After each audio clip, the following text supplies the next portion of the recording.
Hello, everyone, and welcome to another installment of the International 100K Cohort Consortium, or IHCC Educational Webinar Series, where we provide a collaborative platform for our members and cohorts to share scientific ideas, success stories, lessons learned, funding opportunities, and more.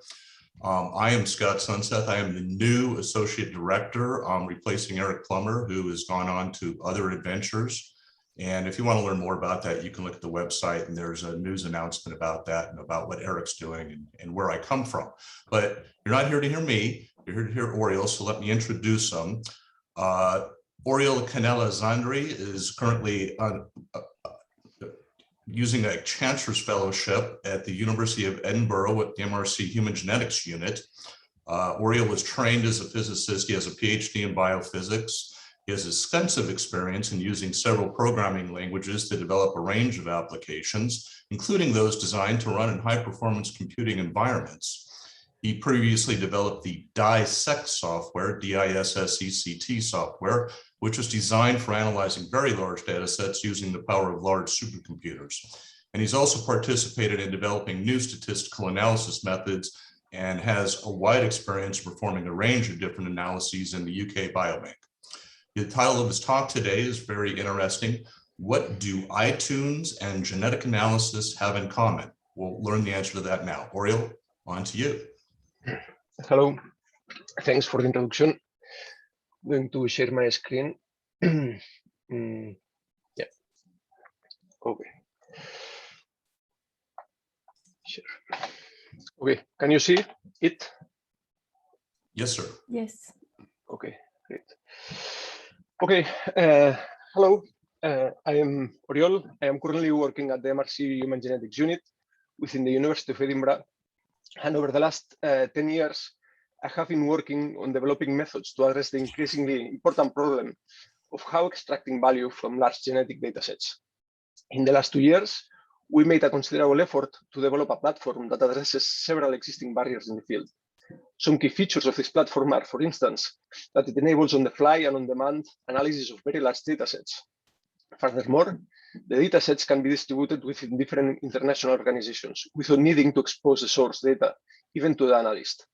This, in turn, introduces several advantages, such as enabling full reproducibility of any analysis, detailed automatic reporting of anything that happened to the data, or instantaneous user access revocation with the confidence that the user did not keep any fragment of the data. During this presentation, I will briefly introduce the problem, previous approaches we attempted, and the issues we faced, and finally, I will introduce the system we developed. So as you know, human genetic data is increasingly very rapidly. Some estimations indicate that it's doubling in size every 7 months. And as a consequence, a large number of public organizations are interested in extracting value from these datasets.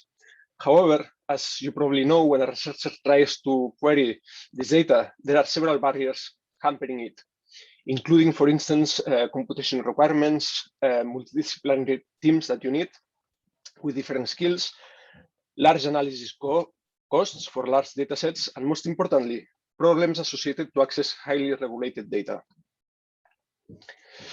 Depending on the type of organization wanting to access a particular dataset, these barriers can be completely blocking. And even if they are not blocking, the current process is usually extremely inefficient. For instance, it is estimated that when an analyst is extracting value from data, this person spends almost all the time in low-value tasks, such as reaching the data, preparing it and analyzing it, and a very small proportion of their time is actually spent in extracting insights from the data and communicating them. Over the last decade, we attempted different approaches to improve this situation. Our initial focus was in the computing challenges of analyzing large datasets.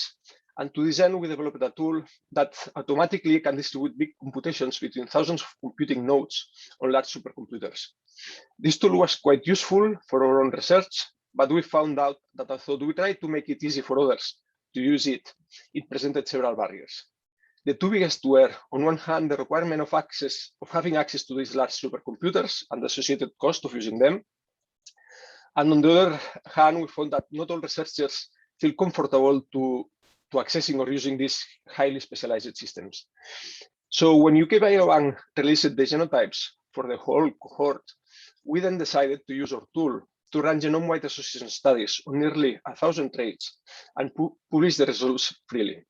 We believe that being able to explore the results will be quite useful for others. So to this end, we developed a web interface to easily query and explore these pre-computed results. Overall, this provides some kind of interactive data exploration on large data sets without compromising data security. However, and it was quite successful, so we received hundreds of thousands of visits around the world. However, although we were quite happy with the community response to the resource, from the feedback we received, we rapidly realized one of its main limitations. Several researchers asked us to repeat the analysis by changing, for instance, the disease definition, adding different parameters in the model, or selecting a subset of individuals based on different criteria. Since we are not experts in each particular human disease, we were unable to adjust the statistical models to a specific combination of parameters that experts in each particular condition are interested in using. So we realized that the main limitation of this approach was flexibility of adapting the data or the model to the particular needs of each researcher. Taking into account all potential possibilities and combinations was impossible to create pre-computed results. So because both in terms of computation time and data storage requirements. So we started to think whether we could develop a web tool that instead of enabling interactive research of pre-computed results, the results were computed on the fly based on the user requirements. So the problem was that running this analysis on large data sets needed hours or even days, depending on the size of the data. So we first started to try to develop a novel technology that enables us to overcome this barrier. So to do that, we need to develop different aspects of the technology. So we developed novel data compression algorithms and optimized mathematical modeling approaches. And when putting all of them together, we developed a basic computation engine able to massively reduce the analysis time on large data sets from days to seconds in a single server, whilst reducing the analysis cost in orders of magnitude, thus enabling interactive, on-demand, and on-the-fly, low-cost data querying. This engine has the capacity to remove the computation barriers as well as largely reduce the costs. However, there were still important barriers remaining on how to securely query distributed sensitive datasets. So we then started to wonder whether we could create a wrapping system for the computation engine that can enable querying fragmented datasets, but without compromising the compliance rules, data compliance rules. So there are already some platforms trying to simplify access to these datasets. However, they still have strong limitations in terms of the number of cohorts they can manage, the time and cost requirements of running analysis on large data, and or not being able to fully protect the data. For instance, many of these platforms rely on allowing the user to see the data through well-known programming environments. So we start to think how we will need to design a platform that overcomes these problems.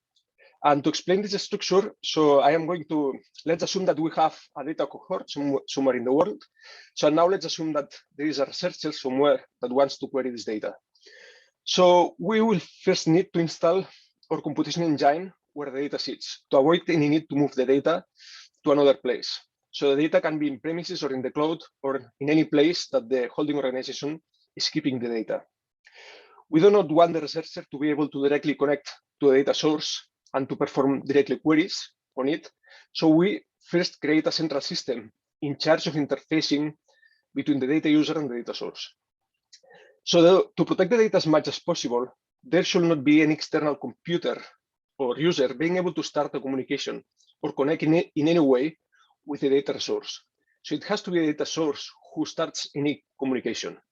So to achieve that, the computation engine, the data source, should be asking regularly to the central system whether there is any query for him. If there is nothing to do, it just keeps looking for jobs. Using this method, the data source can be put behind very strict firewall rules and network rules, blocking any outside attempt of reaching the data.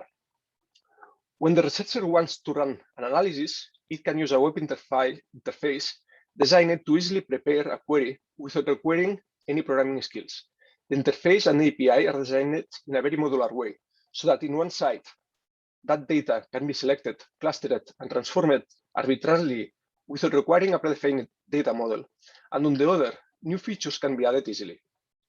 Once the researcher is happy with the prepared analysis, the web interface packs all the specifications for the analysis and sends it to the central server.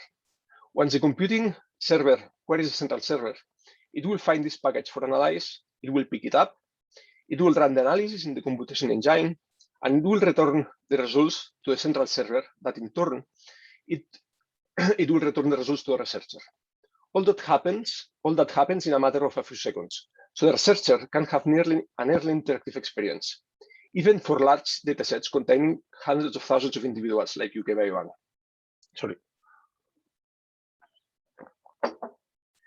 The same schema can be repeated with other distributed datasets using the same central system. This enables a researcher to submit queries and get interactive results for many datasets the researcher has granted query permissions. So now I am going to show the prototype we developed. So I'm not sure if you can see my browser. Yes, we can. Hopefully, yes. Okay. So this is the prototype we developed on the web interface.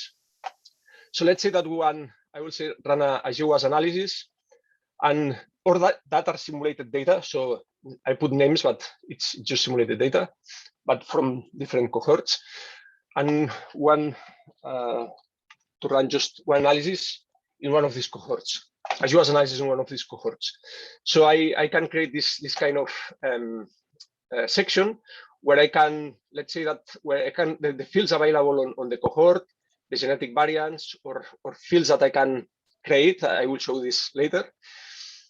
And let's say that I want to just run analysis using the ICD-10 codes. I can select some codes and correct by smoking status and let's say standing height, my model. Here in this screen, I can apply some kind of basic transformations and filterings like the genders, ages, or even if well, the keys, I already changed that. For instance, smoking status is coded for this cohort using this kind of coding. I can change that if I want. Let's say I want to put previous and current smokers in the same category. I can do that. Or for a continuous variable like height, I can apply functions that transform the data, remove all layers, and do these kind of basic transformations that users may want to use on the data. So once I am happy with the definition, I can just run an analysis, and now it happens while I describe it. This sends the package to the central system. The computing server queries the central system, gets the data, runs the analysis, and returns the result. So all that happened just now. It analyzed it and performed a genome-wide association study using just one server, analyzed 7 million variants and 400,000 individuals. So now, for instance, I can come back here, let's say, change my definition of disease and run again another analysis on the same cohort. Or I can perhaps choose another cohort and run similar analysis or another analysis. Once I have the results here, the idea is that this is some kind of widgety dashboard where you can add additional widgets to run further analysis on top of the data that I already have, on the top of the summary statistics. So let's say that, or I first just want to see my results. I can plot a Manhattan plot. Or let's say that I want to even run a Mendelian randomization. I can choose my risk factor and the outcome, and I will have all that computed in my browser and see the results. Or even I can combine with other databases and select a variant here in my Manhattan plot and see the properties of this variant here, or GTX or any other data source. So the idea is that this is a widget. So we can add further widgets here that enable combine different data sources and also run further analysis on the data. So what if we want to perform more complex transformations on our data? For that, we created that section here. So let's say that I am interested on transforming height for individuals, but only for the individuals that have a particular genotype on a particular genetic variant. So let's say a variant, random variant. Okay, I'm going to delete that one here. And now I can add fields of the cohort in this table, and I can add transformations without needing to see the data to these fields. So let's say that I want to transform standing height. And to do that, I just want to select the individuals that have a particular genotype for this variant. Let's say this and these genotypes. And on these individuals, I want to apply a transformation for height and say that I want to apply the logarithm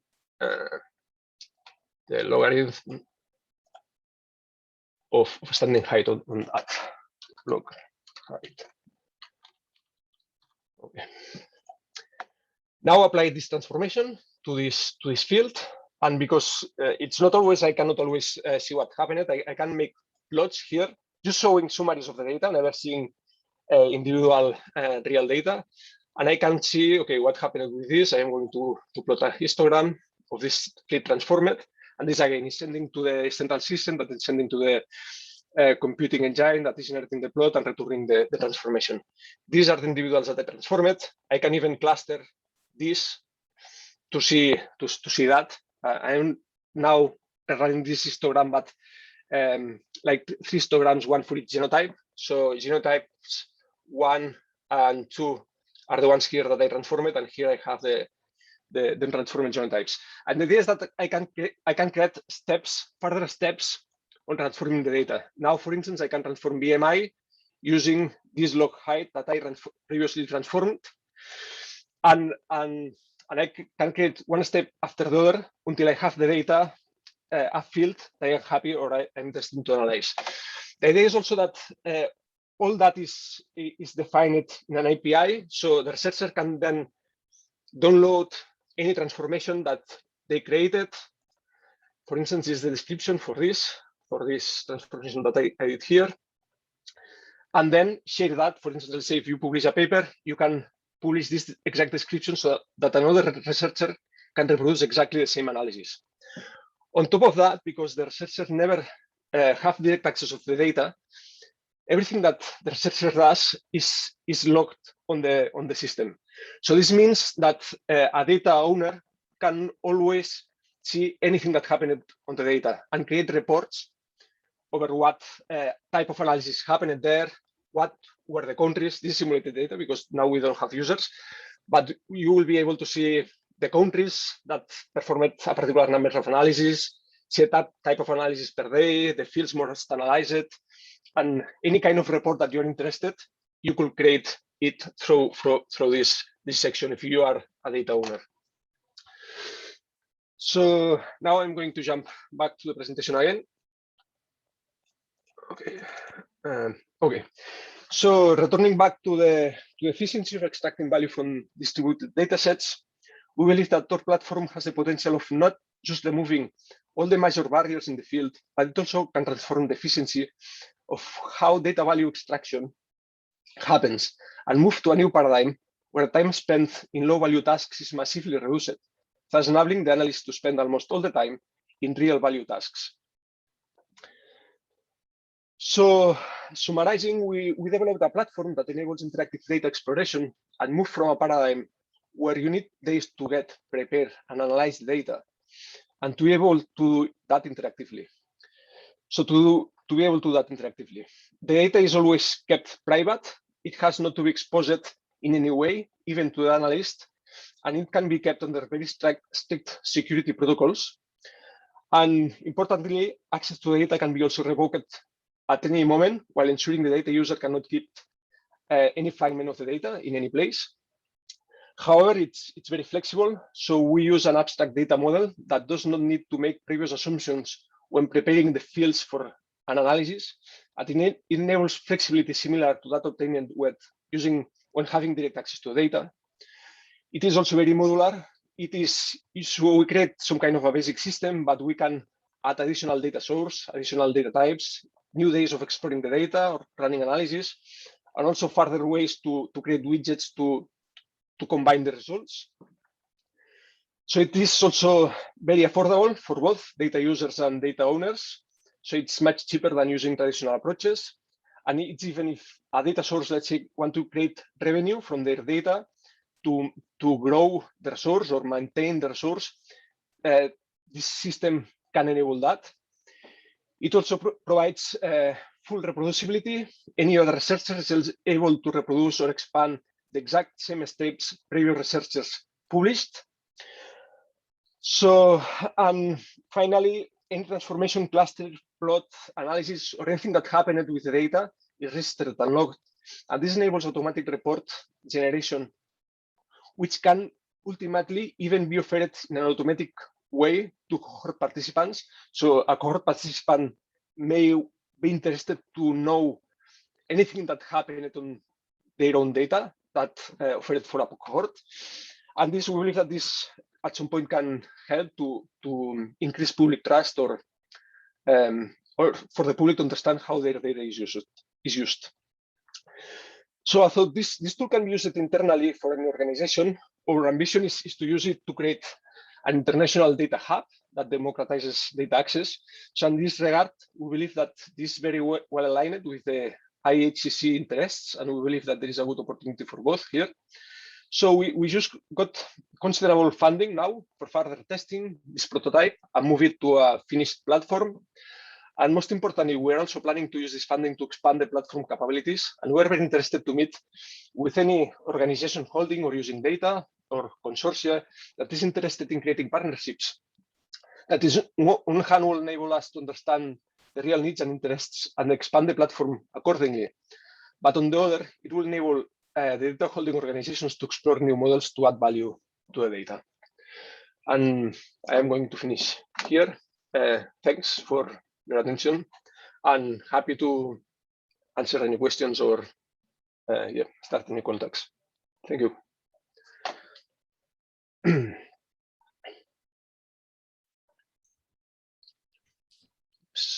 Any questions from anyone online for Oriol?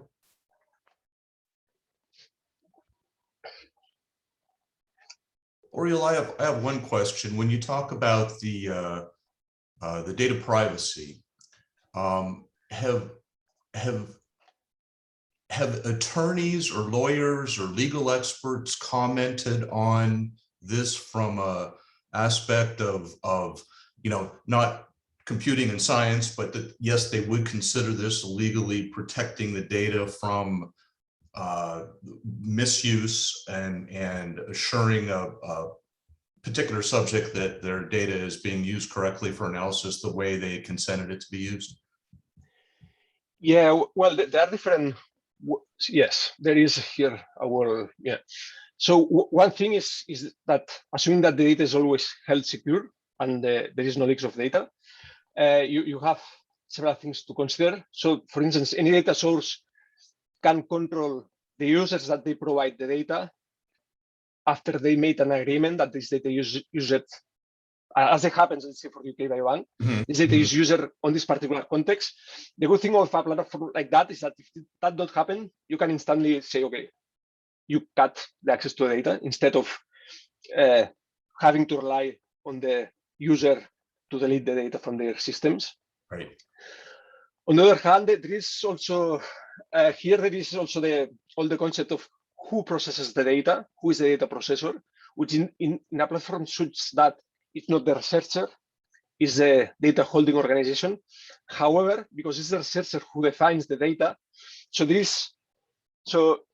I spoke with a lawyer with that, and the definition there, it's a little bit, since this is some kind of novel way of approaching this problem, so probably it will need some discussion with the lawyers, but we are in contact with those. Thank you.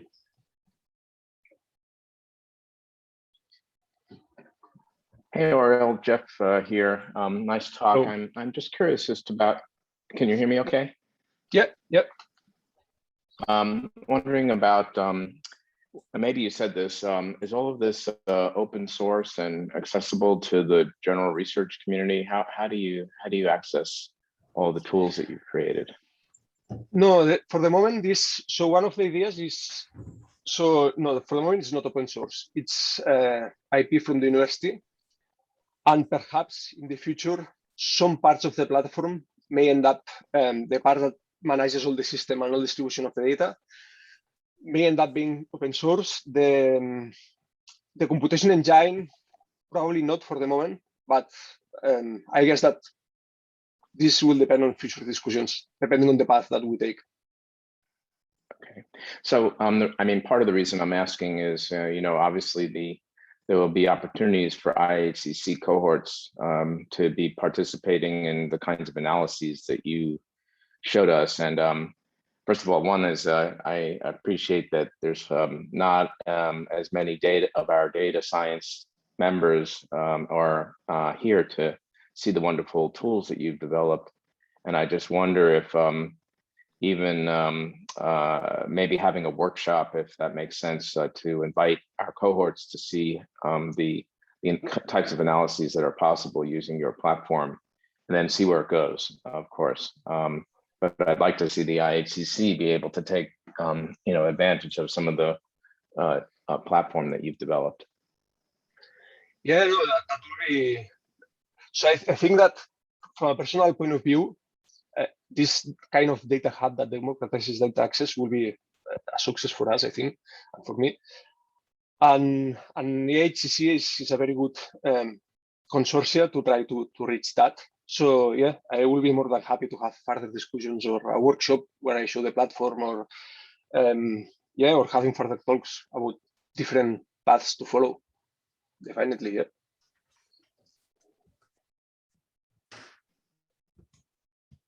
Well, we'll try to arrange some follow-up along those lines. I appreciate it. Thank you. Definitely. Yeah, thanks. Any other questions for Royal from anybody?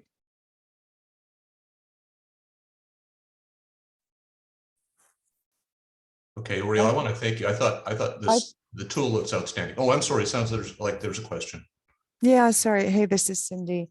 I was interested. My understanding is that some of these cohorts are using an existing platform, and I think Oriel mentioned UK Biobank. And so I'd be interested in understanding how this might work with other data housing platforms like DNA Nexus, I think is being used by the UK Biobank. The Terra platform, I think, is the platform for all of us. I'm really interested in these tools and how they might integrate. Yeah, well, so I guess that the good part of what we are developing is that we are trying to be flexible on how it's used. So, and our preference will be that this platform stands as some kind of data hub that enables access to these cohorts, but it can also be installed as a subset of a bigger system, or it can be installed internally for an organization. Let's say that you have a big pharma that is interested to access their own data and control the access to this data to their own researchers instead of giving them the data. You can use also that platform internally, so that then you have the control of who can access the data, who can access these fields, who can run these analyses, and this kind of stuff. So we are interested on all these type of conversations with data holders, data users, partnerships, to understand the best approach that we can use for our platform. Thanks, Oriel. Very, very interesting and changing landscape. So I really appreciate your talk. Thanks. Thank you. Okay, I'll ask another time. I'm sorry I missed your chat message, Cindy. I'm glad you got that question in. No worries. Any other questions from anyone? Oriel, Jeff mentioned that we should maybe try and work this into a workshop for IHCC members to understand better. And actually, I'd like to say that for the last week in October, we don't have the days finalized yet, but at least the week is finalized. We will be having an Atlas workshop where many of the bioinformaticians that are working with the different cohorts are getting together to discuss Atlas and all things computing related to IHCC. So I will make sure that you're invited to that, and perhaps we can get you a slot if possible on the agenda too. So that's a reminder for everyone. You will see in your inbox soon an invitation for the Atlas workshop the week of the 25th of October. And to also remind you, on the 3rd and 4th of November, we will have our IHCC fourth quarter workshop that will cover many different subjects. We'll hear updates from the pilot projects. We'll talk about the 5-year strategy and implementation plans that all the different work groups have to meet that 5-year strategy. We're going to talk about environment and climate data. We're going to talk about race, ethnicity, and ancestry data, how to record that, how we are recording it, and thoughts about how we may want to record that data in the future.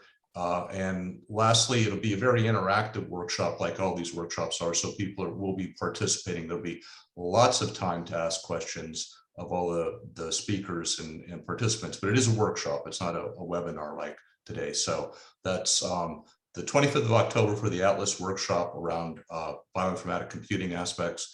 And then on the 3rd and 4th of November, and you will again see invitations in your email soon for our 2-day workshop where we'll talk about many different aspects of IHCC as it progresses on to meet its strategic directions.